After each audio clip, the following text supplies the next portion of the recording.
Hi, it's JC. I'll be reading the scripture message for today, which comes from Hebrews chapter 12, verses 1 through 3. Therefore, since we are surrounded by such a huge crowd of witnesses to the life of faith, let us strip off every weight that slows us down, especially the sin that so easily trips us up, and let us run with endurance the race God has set before us.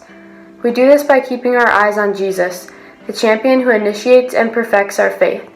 Because of the joy awaiting him, he endured the cross, disregarding its shame. Now he is seated in the place of honor beside God's throne. Think of all the hostility he endured from sinful people. Then you won't become weary and give up. One of the joys that this pandemic has afforded for my family is that it's given me the opportunity to introduce a show from my childhood that I absolutely loved to my kids. That show is McGee and Me. I cannot tell you how many times I checked these VHS tapes out of my church library growing up. There's only 12 episodes, but I'm sure I put a significant amount of wear on the VHS tapes that belong to my church library because I would take these out of the library constantly to watch at home.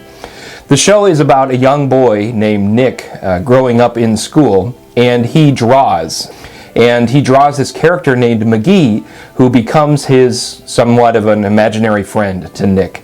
And that's what this show is about, and I was excited to show it to my kids. And at first, Bryn and Colin did not want to watch it, but once I had them watch it, they fell in love, and now it's been a joy of mine to watch them love this show, McGee and Me, and watch it constantly. I mean, sometimes they'll watch several episodes a day. Many a meal that we've eaten as a family during this coronavirus crisis has been eaten while watching McGee and Me. And so what I want to do is just humor me for a little bit, and I want to watch the intro to this show, and you can see how this would be so exciting to a young boy.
How do you like that 90s intro music, right? It's an exciting theme, isn't it?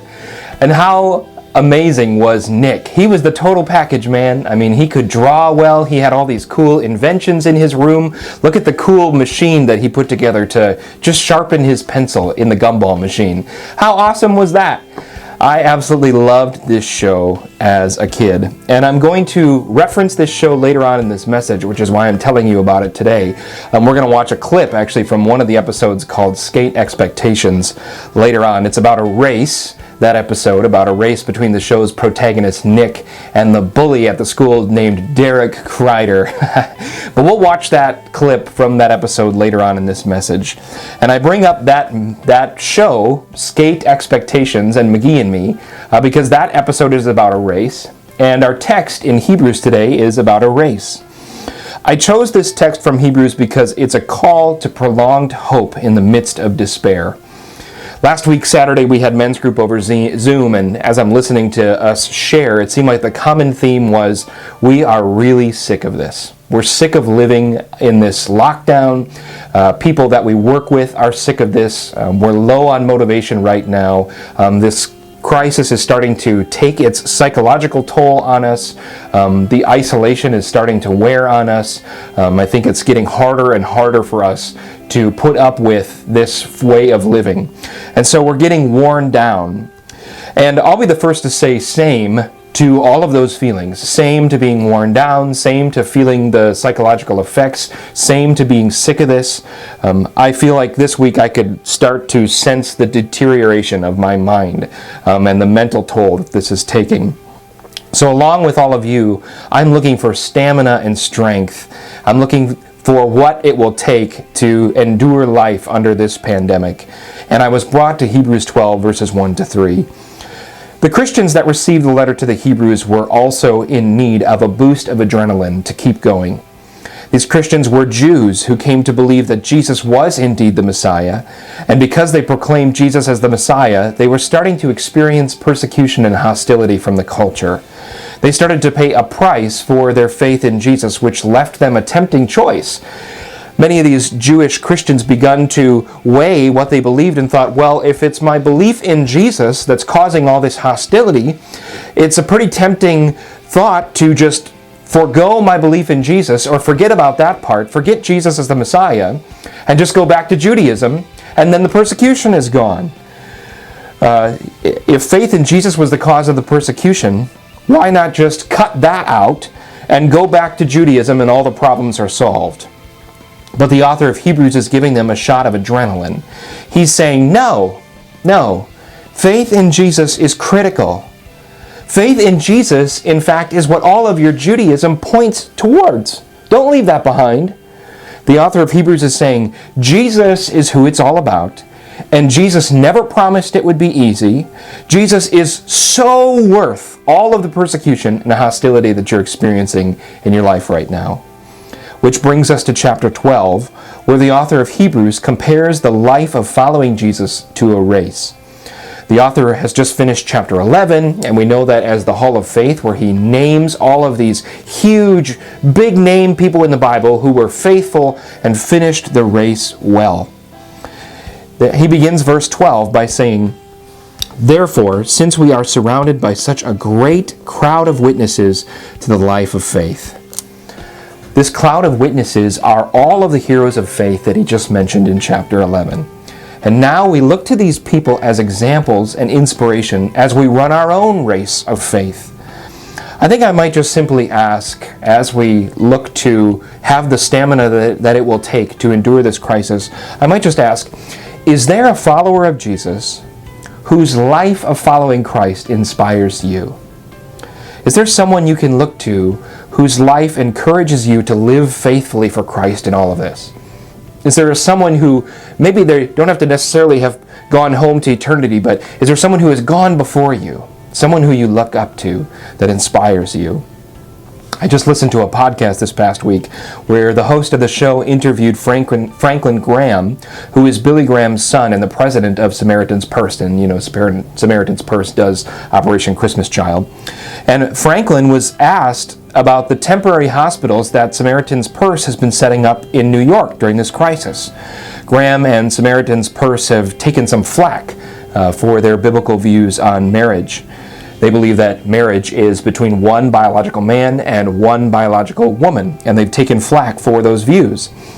Franklin was asked about this on the podcast, and it would have been really easy for him in the moment to go on the defensive or lodge some accusations against the people who are throwing flack their way, but he didn't even address that.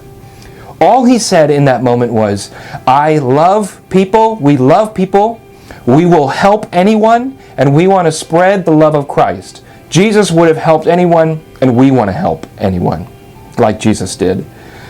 That was inspiring to hear. I thought to myself, I want to be like this man. I want to live amidst this pandemic with the love of Christ and with a servant's heart like Jesus. That was inspiring. Is there a believer who has gone before who can inspire you to faithfulness during this crisis? The author of Hebrews finishes verse 1 saying, "Let us strip off every weight that slows us down, especially the sin that so easily trips us up." I thought of McGee and Me for this message because the episode Skate Expectations is about this skateboard race. Nick, the show's protagonist, challenges Derek Kreider, the show's bully, the class bully if you will, to this skateboard race. And if Nick wins the skateboard race, then Derek agrees to stop bullying another kid named Philip in their class. Derek wants to make sure he wins the race, so he gets two of his bully friends, two of his buddies, to plant traps for Nick on the race route. And let's watch as the friends of Derek set traps to trip up Nick during the race. Now, I'm going to warn you, this clip is longer than it needs to be, okay? I'm just telling you that up front. But I'm making it longer than it needs to be for you to enjoy this 90s montage. They just don't make montages like this anymore. So just enjoy this 90s music and this montage as we watch this clip.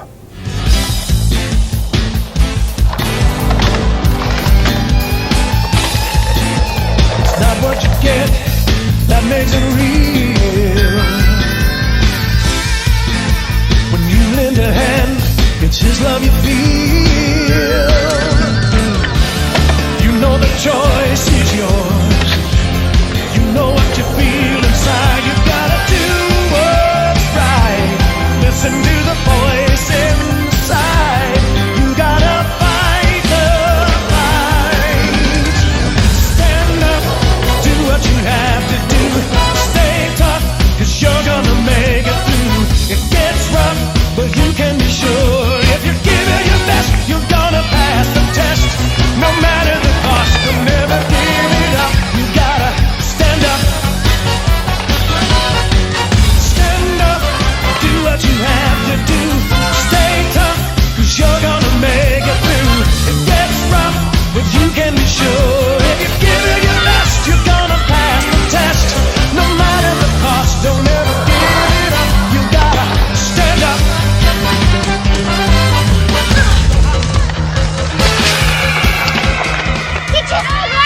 Circle shorts. Come on, Nick, you can do it! Come on, man, you can do it! Come on, get going!